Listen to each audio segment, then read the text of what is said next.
Here's a little follow-up video from one from the other day. We're making the face for the Hermes Lite 2 project standalone.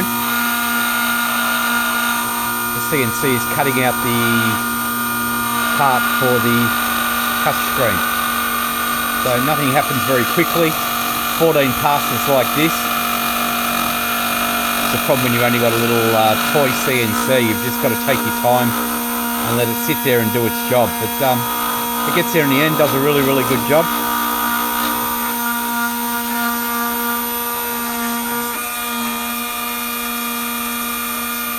So that's it there. It's already done the switch holes. And like I said, this is the cutout for the LCD screen. So going along nicely.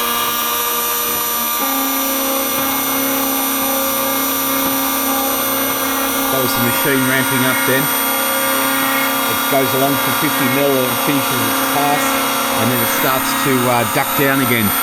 So there's 14 passes to cut this out. Anyway, I'll be back with some more updates.